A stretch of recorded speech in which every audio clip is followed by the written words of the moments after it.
इस वीडियो में हम बात करेंगे WWE backlash premium live event 2023 के बारे में, जिसके लिए WWE ने 7 मैचेस जो है वो ऑफिशियल कर लिए हैं।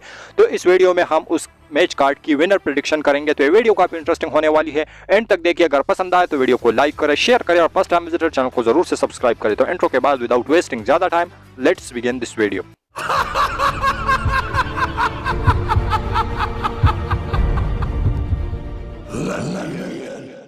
तो कल तो मैंने वीडियो नहीं डाला था, परसों वीडियो डाला था जिसमें मैंने स्टार्टिंग में आप लोगों को बताया था, लेकिन वीडियो की जो टाइमिंग है वो थोड़ी इधर उधर हो गई थी, इसलिए वो ज़्यादा दोस्तों ने नहीं देखा। तो इस वीडियो में मैं आप लोगों को बताता चलूँ कि अगर कोई अपडेट में ऊपर नीचे हो जाए तो इग्नोर करना, क्योंकि जो वीडियो अपडेट्स है वो मेरे लिए जो मेरा भाई है, छोटा भाई है, वो कलेक्ट करता है। क्योंकि मैं एक ब्लाइंड पर्सन हूँ, मेरे आंखों का नज़र जो है वो काम नहीं कर रहा। और ये ऐसा नहीं है कि मैं बचपन से ही अंधा हूं, बल्कि 2 साल हो गए हैं कि मेरे आंखों का नज़र जो है वो चला गया है। तो इसके ऊपर एक पर्टिकुलर वीडियो मैं ज़रूर डालूंगा अपने चैनल के ऊपर, लेकिन अगर किसी अपडेट में ऊपर नीचे हो जाए तो उसके लिए मैं माजरत करता हूं आप लोगों से पहले ही। तो इसलिए मैं इतनी मेहनत करता हूं। तो अगर आप लोग थोड़ा सा सपोर्ट दिखाए, चैनल को सब्सक्राइब करें तो काफ़ी अच्छी बात होगी, और मैं बिल्कुल उससे मुझे दिल की खुशी होगी। तो ये तो थी थोड़ी सी अपने बारे में थोड़ी सी बातें जो मैंने आप लोगों को कही। अब बात करेंगे हम मुद्दे की, जो कि है बैकलैश 2023 प्रीमियम लाइव इवेंट के बारे में। तो इसके लिए WWE ने 7 जो मैचेस है बड़े बड़े वो ऑफिशियल कर लिए हैं। सबसे पहला जो मैच है वो है, जिस तरीके से अपडेट्स भी आ रही है कि ये मैच जो है शो को स्टार्ट कर सकता है, और ये मैच है Usos Solo Sikoa versus Matt Riddle, Sami Zayn and Kevin Owens के दरमियान। ये एक 6 मैन टैग टीम मैच है। तो इसके बारे में हम अपनी जो प्रेडिक्शन है वो आप लोगों के सामने रखते हैं, और साथ साथ में आप लोग भी अपनी प्रेडिक्शन नीचे कमेंट सेक्शन में ज़रूर शेयर कीजिए।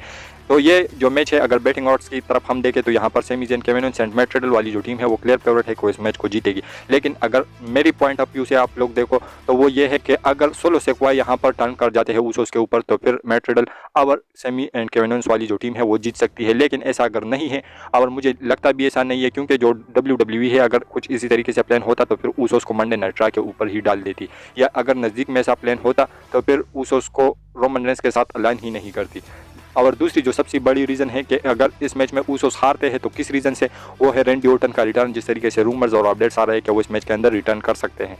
लेकिन अगर रैंडी ऑर्टन रिटर्न नहीं करते, सोलो सिक्वाई ऊसोस के ऊपर अटैक नहीं करते, तो यहाँ पर क्लियर जो चांस है वो ऊसोस एंड सोलो सिक्वाई का है। क्यों?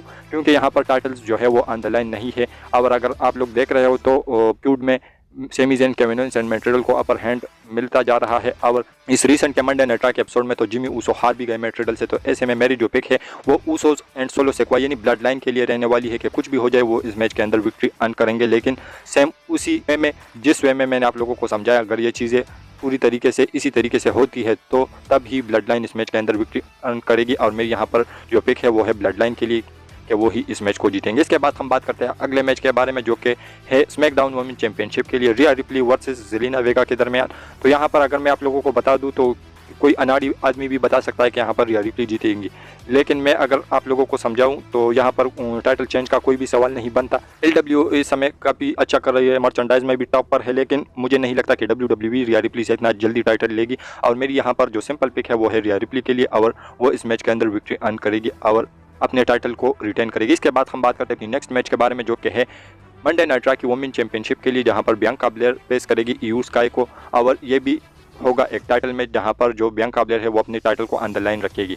तो अगर एक समय पर अगर बेली होती बियांका ब्लेयर के सामने तो फिर मैं बियांका ब्लेयर को पिक कर सकता, लेकिन यहाँ पर कोई भी चांस नहीं है कि जो बियांका ब्लेयर है वो इस मैच को हार जाए। और मेरी यहाँ पर जो सिंपल पिक है वो है बियांका ब्लेयर के लिए, वो इस मैच को आसानी से जीत जाएगी और इस मैच के अंदर वो विक्ट्री अर्न कर लेगी।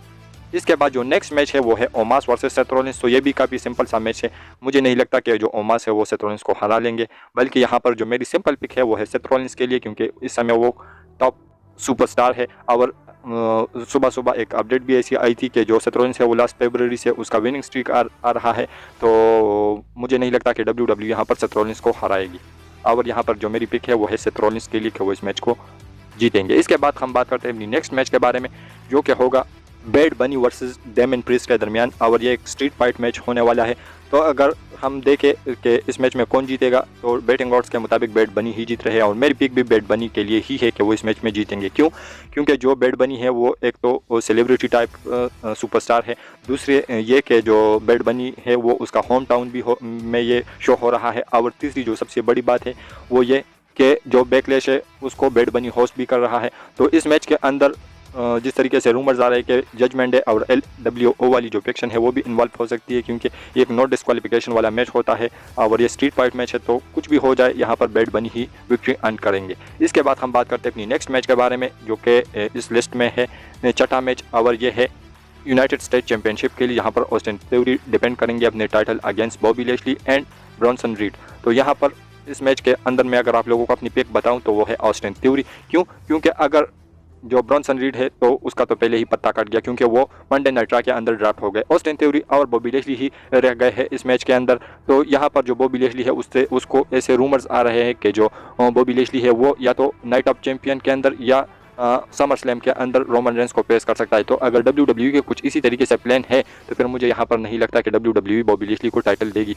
तो यहाँ पर सिंपल सी मेरी पिक रहने वाली है ऑस्टिन थ्योरी के लिए कि वो अपनी जो US टाइटल है उसको सक्सेसफुली रिटेन करेंगे और इस मैच को जीत जाएंगे। इसके बाद हम बात करते हैं अपनी फाइनल मैच के बारे में, जो कि मेन इवेंट के अंदर हो सकता है और ये होगा the beast and corner Brock Lesnar versus American nightmare कोडी रोड का। तो इस मैच की जो अंदर अनप्रेडिक्टेबिलिटी का फैक्टर है वो बिल्कुल अलग लेवल का है, क्योंकि जो ब्रॉक लेसनर है उन्होंने अभी अभी हील टर्न किया है, तो ऐसे में वो भी नहीं हार सकते।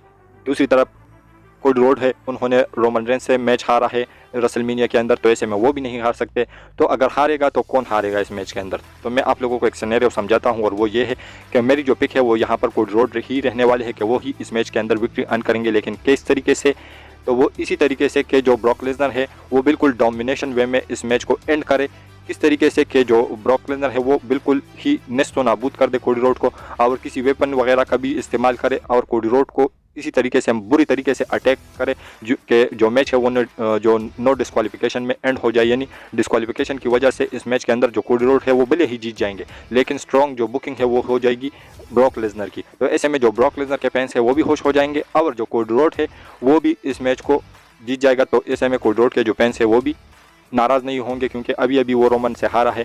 तो क्लीन भी अगर क्लीन विक्ट्री की हम बात करें तो यहाँ पर ना क्लीन विक्ट्री ब्रॉक लेसनर ले सकते हैं और ना ही कोडी रोड। तो ऐसे में अगर इसी तरीके से WWE इसको एंड करती है तो फिर जो है ना ब्रॉक लेसनर के फैंस के लिए गुस्से वाली बात होगी और ना ही कोडी रोड के फैंस के लिए। तो अगर WWE कुछ इसी तरीके से करती है तो फिर मुझे लगता है कि यहाँ पर जो ब्रॉक लेसनर के फैंस है वो भी खुश हो जाएंगे और कोडी रोड के फैंस जो है वो भी खुश हो जाएंगे, भले ही उसको ज़्यादा मार झेलना पड़े, क्योंकि जो कोडी रोड है वो इस समय टॉप बेबी फेस है और उसको और ज़्यादा और दिखाने के लिए ब्रॉक लेसनर से WWE पे उठवा सकती है। लेकिन इस मैच के अंदर कोडी रोड ही जीतेंगे और मेरी यहाँ जो पिक है वो है कोडी रोड के लिए कि वो इस मैच के अंदर विक्ट्री अर्न करेंगे और जीतेंगे इस मैच को। लेकिन इस मैच के अंदर जो स्ट्रॉन्ग सुपरस्टार होंगे वो है ब्रॉक लेसनर और ये मैच जो है वो डिस्क्वालिफिकेशन की वजह से ही एंड होगा और डिस्क्वालिफिकेशन की वजह से ही कोडी रोड इस मैच के अंदर विक्ट्री अर्न करेंगे। तो आप लोगों को क्या लगता है? और साथ साथ में आप भी अपनी प्रेडिक्शन नीचे कमेंट सेक्शन में जरूर मेंशन कीजिए। और हमारी ये जो आज की वीडियो थी यहीं तक की थी। अगर पसंद आए तो वीडियो को लाइक करें, शेयर करें और फर्स्ट टाइम विजिटर चैनल को जरूर से सब्सक्राइब करें, क्योंकि आप लोगों को हमेशा ऐसी इंटरेस्टिंग और लेटेस्ट वीडियो देखने को मिलती रहती है। तो मिलता हूँ आपसे बहुत ही ज़्यादा जल्दी किसी और इंटरेस्टिंग वीडियो के साथ। तो until that time stay healthy and keep watching Russell केचर।